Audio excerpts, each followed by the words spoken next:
ಶ್ರದ್ಧಾ, ಮನೆಯಲ್ಲಿ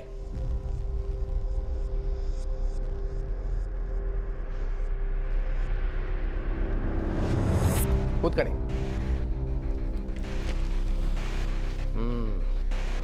ಹೇಳಿ ಸರ್. ಹೆಂಗ್ ನಡೀತು ಕೆಲಸ ಎಲ್ಲ? ಚೆನ್ನಾಗಾಗ್ತಿದೆ ಸರ್. ಎಲ್ಲ ನಿಮಗೆ ಗೊತ್ತಲ್ಲ. ನಾನೀಗ ನಿಮ್ಮನ್ನು ಕರೆದು ಬೈಯೋಕಲ್ಲ, ನಿಮ್ದೊಂದು ಬ್ಯಾಂಕ್ ಅಕೌಂಟ್ ಓಪನ್ ಮಾಡ್ಕಿದ್ದೀವಿ ಇಲ್ಲೇ ಪೇಟೆಗೆ ಹೋಗಿ. ಅಕೌಂಟಾ? ಯಾಕೆ ಸರ್? ನಿಂಗೆ ಸಂಬಳ ಬಬ್ಬದು ಬೇಡ್ದ, ಅದಕ್ಕೆ ಹೇಳದ್ದು. ಓ ಸರಿ ಸರ್, ಮಾಡ್ತೀನಿ.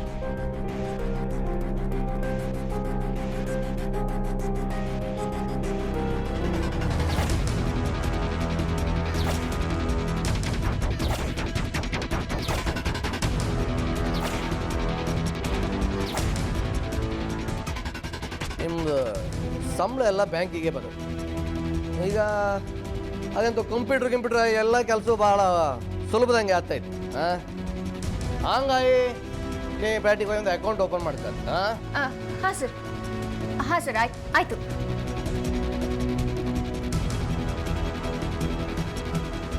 ಅಲ್ಲ, ನೀವು ಈ ಊರಂಗೆ ಇನ್ನು ಎಷ್ಟು ದಿವಸ ಕೆಲಸ ಮಾಡ್ತೀರೋ ಗೊತ್ತಿಲ್ಲ. ಆದ್ರೆ ಅದಕ್ಕೆಲ್ಲ ನಮ್ಮ ಸರ್ಕಾರ ಸಂಬಳ ಕೊಡುತ್ತೆ. ಅದಕ್ಕೇನು ತಲೆ ಬಿಸಿ ಬೇಡ.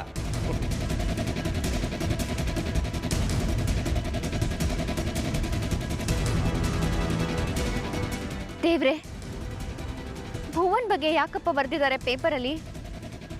ಏನ್ ಮಾಡುದು ಈಗ? ನಾನು ಹೇಳ್ತಾ ಇತ್ತು ನಿಮಗೆ, ನಿಮ್ಮ ಹತ್ರ ಮಾತಾಡ್ತಾ ಇದ್ವಿ. ಅರ್ಥ ಆಯ್ತಾ? ಹಾಂ ಸರ್, ಹಾಂ ಅರ್ಥ ಆಯ್ತು. ಸರಿ ಹೋಯ್ನಿ, ಪಾಠ ಮಾಡಿ.